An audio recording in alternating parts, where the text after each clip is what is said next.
आप देख रहे हैं सौगंध टीवी, सौगंध वतन की। स्वामी प्रसाद मौर्य जो है वो राक्षस प्रवृत्ति का आदमी है। ये देश के लिए तो कलंक है ही, समाज के लिए भी ये कलंक। ये कभी हिंदुओं पर कटाक्ष करता है, कभी हमारे धर्म पे बोलता है, कभी ये रामचरित्र मानस पे बोलता है। 43 देश के राष्ट्राध्यक्ष आए यहाँ पर, तो कुछ ना कुछ तो खर्चा होगा ही। 1 साल बाद या 2 साल बाद आम आदमी को उसका बेनिफिट ही मिलेगा। विदेशी हैं, यहाँ प्लांट लगाएंगे या इंडस्ट्री लगाएंगे, वहाँ से पैसा आएगा। नमस्कार, आप देख रहे हैं सौगंध टीवी और मैं हूं आपके साथ राधिका शर्मा।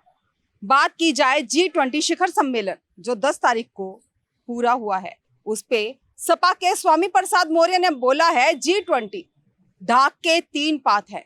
G20 करवा के देश का नुकसान ही कराया गया है, देश के पैसे का नुकसान हुआ है और साथ साथ में कहीं ना कहीं देश की बदनामी भी करवाई गई है। तो आइए चर्चा कर लेते हैं। जिस तरह से स्वामी प्रसाद मौर्य अपने विवादित बयानों से चर्चा में रहते हैं, सुर्खियों में बने रहते हैं। पहले तो वो धर्म के नाम पे बात करते थे, लेकिन अब वो सीधा सीधा G20 शिखर सम्मेलन जो हुआ है उस पे सीधा सीधा जो है वो तंज कस रहे हैं। तो आइए चर्चा कर लेते हैं, क्या कुछ कहना है, क्या कहना चाहेंगे जिस तरह से बोला। देखिए, स्वामी प्रसाद मौर्य जो है वो राक्षस प्रवृत्ति का आदमी है। अच्छा। जो चीन ने ये चाहा कि ये शिखर सम्मेलन फ्लॉप हो, आज वो चीन हिंदुस्तान की इतनी बढ़ाई कर रहा है 3 दिन से, बहुत लिमिट से ज्यादा है। और वही पुतिन जो रोज इतनी बढ़ाई कर रहा है कि इतना सक्सेसफुल हुआ है। ये है राक्षस प्रवृत्ति के। इन्हें तो हिंदू का नाम पे भी कलंक है। इन लोगों को तो पत्थर मार के मार देना चाहिए। अच्छा। ये देश के लिए तो कलंक है ही, समाज के लिए भी ये कलंक। समाज के लिए भी कलंक है। क्या लगता है जिस तरह से उन्होंने ये आरोप लगाया है, जो बयान दिया है ढाक के 3 पात, और देश की इसमें बर्बादी हुई है पैसे की, क्या कहेंगे मैम, ये जो G20 प्रोग्राम हुआ ना, हाँ। बहुत बढ़िया हुआ है। वर्ल्ड इसकी सराहना कर रहा है। हाँ। पर ये क्या है, हाँ। स्वामी प्रसाद मौर्य के पास बोलने के लिए तो कुछ नहीं है। अच्छा। देखो, उनको क्या है, मीडिया में बने रहना है, अच्छा। इसलिए वो अपनी राजनीति चमकाने में लगे पड़े हैं। क्योंकि अपनी सीटें हार चुके हैं। हाँ। बेटी उनकी आज भी बीजेपी में है, हाँ। ठीक है ना, सारा परिवार बीजेपी में है। हाँ। इनको अगर ये ऐसे होते ना, अगर ये सच्चे आदमी होते तो इनकी बेटी इनका साथ देती। हाँ, क्या वजह है बेटी बीजेपी में है और वो खुद समाजवादी पार्टी में है? क्योंकि इनको वो ये बनना चाहते हैं सीएम। अच्छा। ये सोचते हैं कि मैं सीएम बनूं, अच्छा। पर बाबा के होते कोई कुछ नहीं कर सकता वहाँ पे। अच्छा। इसलिए इनको अपनी राजनीति चमकानी है, इनके पल्ले कुछ नहीं है। हाँ। ये आदमी जीरो आदमी है। अच्छा। ये कभी हिंदुओं पर कटाक्ष करता है, हाँ। कभी हमारे धर्म पे बोलता है, हाँ। कभी ये रामचरित्र मानस पे बोलता है, हाँ। कभी ये क्या करता है। इनको सिर्फ मुद्दा चाहिए, बिना मतलब की बातों का। हाँ। आज इतना पैसा लगा, आज दिल्ली को कितनी स्वच्छ हो गई है, हाँ। ठीक है ना। इतनी दुनिया हमारी देखिए, वर्ल्ड स्वच्छता की अगर आप बात कर रहे हैं, G20 शिखर सम्मेलन हुआ था, उस टाइम बारिश हुई थी तो संसद के बाहर पानी था, तो स्वच्छता तो वहीं से पता चल जाती है। देखिए, स्वच्छता पता चलती है ना। देखिए, मैं संसद की नहीं कर रहा, मैं G20 की प्रगति मैदान में रात को 1200 आदमी लेवल लगा हुआ, जहाँ एक बूंद का पानी भी रुकने का वो नहीं था उनका। तो मतलब जहाँ कुछ होना वही चमकाना है। हाँ, बाकी गंदगी फैली रहे को नहीं, गंदगी की मैं नहीं कह रहा, मगर गंदगी वहाँ भी सफाई होनी है। मगर जहाँ विदेशी मेहमान आए हुए हैं कि हिंदुस्तान की बुराई ना करें, कह रहे हैं भाई अच्छा ही बोले, इसलिए वहाँ पे आदमी को रखा गया 24 घंटे। अच्छा। बारिश में पानी ना रुके। हाँ, बारिश का पानी ना रुके। हाँ, मतलब बाकी ये वो सफाई तो थी। हाँ। मगर पानी जो सब बारिश पूरी रात बारिश हुई है, हाँ। पानी वहाँ न रुके। सर क्या बात कर रहे हैं, मतलब एक जगह चमका दो, आप घर की अंदर की सफाई करो और घर के पीछे गंदगी कर दो, तो वही बात। अब ये बात सुनिए, अगर आप मेहमान आ रहा है, हाँ। मेहमान घर में ही तो रुकेगा, हाँ। कहीं पड़ोसी के तो यहाँ नहीं जाएगा है जी, या कहीं लेकिन आस पड़ोस में तो साफ करवाते हैं ना कि पूरा एरिया ही साफ नजर आए। वो तो ये है, ये साफ है और ये दूसरा कदम वहां रखो तो वो गंदा है फिर। नहीं, ऐसा नहीं है, मगर जहाँ सफाई है पूरे उसमें ही। हाँ। ये नहीं है कि जो आदमी वहां लगा हुआ था कोई वो ही सफाई करेगा, पूरे उसमें तो सभी सफाई कर रहे थे। पूरा दिल्ली चमकाया हुआ था। पूरा दिल्ली, क्या लगता पूरा दिल्ली वाकई में बिल्कुल। चमकाया हुआ था? सीपी देख लो, आप देख लो कितने बढ़िया बढ़िया पौधे लगा रखे हैं, पूरे हटने वाले नहीं है पौधे। दे, परमानेंट तो है नहीं नहीं, देखो आप देख लो, सीपी घूम लो कितना। अभी क्या कर सकते हैं, अभी 24 घंटे सरकार पहरा तो दे नहीं सकती।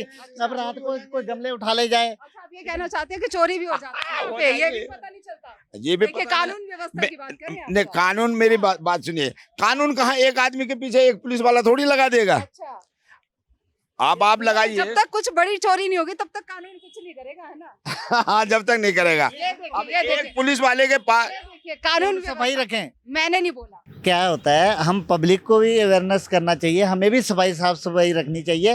ये सरकार की भी जिम्मेवारी है, हमारी भी है कि हम लोग गंदगी ना करें। हाँ। ठीक है ना। हम क्या करते हैं, जहाँ खाया वहीं फेंक दिया, तो उससे क्या सरकार थोड़ी आके एक एक कचरा उठाएगी। हमें भी थोड़ा साफ सफाई का ध्यान रखना चाहिए। जो डस्टबिन वो रखना चाहिए ना। देखिए, आप खुद सफाई की बात करें, आपने डस्टबिन की बात की, बहुत अच्छी बात की, लेकिन कई जगह ऐसी मार्केट है जहाँ पे सफाई कर्मचारी तो उपलब्ध हैं, लेकिन अगर देखा जाए तो डस्टबिन एक भी नहीं रखा हुआ। तो उसका चोर ले गए होंगे। इसमें भी चोरी ले गए। अल्ले, डस्टबिन को वो कबाड़ी ले जाते हैं रात को चोरी करके। स्टील के हैं, अच्छे पैसे मिल जाएंगे, एक बोतल आ जाएगी, रात को पीएंगे, मस्त हो जाएंगे। क्या जो ये नशे वाले हैं, स्मैकी हैं, वो सब सरिया वरिया ये इनको ये प्लास्टिक है, ये प्लास्टिक है, ये बिकता है। इन्होंने नशे वालों का नशा पूरा नहीं होता, उन्होंने बेच देना उठा के इसको। अब आप एक देखिए, हाँ जी, ये पी ब्लॉक है, इधर से क्रॉसिंग करने के लिए नगर पालिका ने वो स्टील के वो लगाई है रेलिंग, है जी। कल थी, आज वो इसमें क्या तोड़ करके और उसको लेके चोरी करके। तो अब उसमें कौन, ये एनडीएमसी का चेयरमैन वहाँ खड़ा ड्यूटी देगा या कोई और देगा? जिस तरह से स्वामी प्रसाद मौर्य बात करते हैं, कहीं ना कहीं देखा जाए हम्म। तो जो वो बजट था 1000 करोड़ का, वो फिर 4000 करोड़ से ऊपर क्यों गया? कितना 1000 करोड़ का था? देखिए, इतने बड़े पहले कितने मेहमान आए, 43 देश के राष्ट्राध्यक्ष आए यहाँ पर, तो कुछ ना कुछ तो खर्चा होगा ही। सुनो, कॉमनवेल्थ गेम हुआ था, अच्छा, उसमें कलमाड़ी था, अच्छा, कांग्रेस की सरकार ही 1,08,000 करोड़ इनने दबा कर लूटा था। अच्छा, इसमें अगर 8,000 या 4,000 खर्च हो गया तो ये तो इतना बड़ा सम्मेलन था जो देश के नाक ऊंची हुई है, और मोदी की तो उससे भी ऊंची नाक हुई है। 1 साल बाद या 2 साल बाद आम आदमी को उसका बेनिफिट ही मिलेगा। बेनिफिट ही मिलेगा? क्या हाँ। बेनिफिट मिल सकता है? अरे बहुत कुछ। अब विदेशी हैं, यहाँ प्लांट लगाएंगे या इंडस्ट्री लगाएंगे, वहां से पैसा आएगा। उसको मैं G20 जो शिखर सम्मेलन हुआ था ना, उसके बाद लगातार मैं इस मुद्दे पे बात कर रही हूँ कि जब रोजगार की बात आती है ना, तो जब बात आती है देश की आम नागरिक की, आम जनता की, तो मोदी की बात की जाए 7वें नंबर पर उन्होंने जाके रोजगार की बात की, आम जनता की बात की। उससे पहले आतंकवाद हो गया, ये हो गया, रोजगार पहले जरूरी है ना। आतंकवाद ने तो सारा ही वो सिस्टम ही खराब कर दिया था देश का। आतंकवाद तक जहाँ देखो वहीं बम फट रहा, जहाँ देखो वहीं लूटपाट, वहीं आग लग रही है, वहीं सैनिक भी मर रहे हैं सब। तो उन्होंने तो सारा सिस्टम ही हिंदुस्तान को फेल कर दिया पूरे को। जनता भी तो यही जानना चाहती है कि G20 शिखर सम्मेलन हुआ, उसके बाद आम नागरिक के लिए क्या है? आम नागरिक के लिए देखिए, तभी तो कहीं ना कहीं से जो विपक्ष है ये कहता फिर रहा है कि ढाक के 3 पात है। कहीं ना कहीं जो कुछ भी हो वो अभी तक सार्वजनिक कर देना चाहिए, जो कि नहीं किया गया। क्या लगता है, सार्वजनिक कर देना चाहिए था ना? देखो जी, विपक्ष को कोई नहीं समझा सकता। उन्होंने अगर G20 का, मैं कह रही हूँ सार्वजनिक कर देना चाहिए कि किस विषय में बात हुई, क्योंकि अगर जनता के विषय में बात हुई तो वो तो सबसे पहले जनता को पता चले। अरे G20 की वो भी बाप इतनी बढ़ाई कर रहा है 3 दिन से कि बहुत ज्यादा है। और चीन का जो राष्ट्रपति है उनने ये बोला कि हम भारत की बात कर रहे हैं, भारत के आम नागरिक की बात कर रहे हैं। G20 भारत में तो हुआ, बाहर वाले तारीफ कर रहे हैं, उससे बेहतर है कि हमारे देश की जो आम जनता है वो तारीफ करे। तो ये जो नेता है ना, जो झूठ भैया चोर उचक्के हैं, इनको तो डूब कर मर जाना चाहिए जमुना में। ये लीजिए, जमुना में डुबो दीजिए। बताइए सर। देखो अभी प्रिंस आया, उसने कितना बड़ा इन्वेस्टमेंट करने की बात करी है, ठीक है ना, जम्मू कश्मीर में, ठीक है ना। वो अभी भी शायद रुके हुए हैं यहाँ पे, ठीक है ना। वो 1 लाख करोड़ से ऊपर इन्वेस्टमेंट कर रहे हैं। अगर वो करेंगे, इतना पैसा लगाएंगे, तो वो गरीबों को ही रोजगार मिलेगा, कोई मंत्रियों को तो सीट मिलेगी नहीं।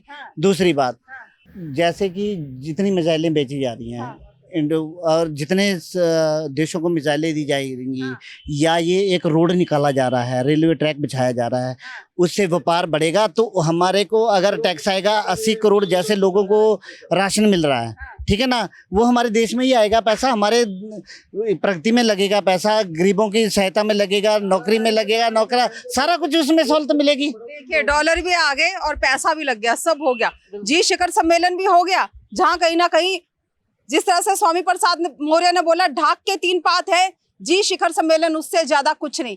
कहीं ना कहीं देश के पैसे की बर्बादी हुई है और इससे कुछ नहीं हासिल नहीं हुआ, सिर्फ बदनामी हुई है। आपकी क्या राय, अपनी राय हमारे साथ जरूर साझा करें। इन्हीं सब खबरों के लिए जुड़े रहिए हमारे साथ, देखते रहिए सौगंध टीवी। कैमरामैन अंकित के साथ राधिका शर्मा। आप देख रहे हैं सौगंध टीवी, सौगंध वतन की।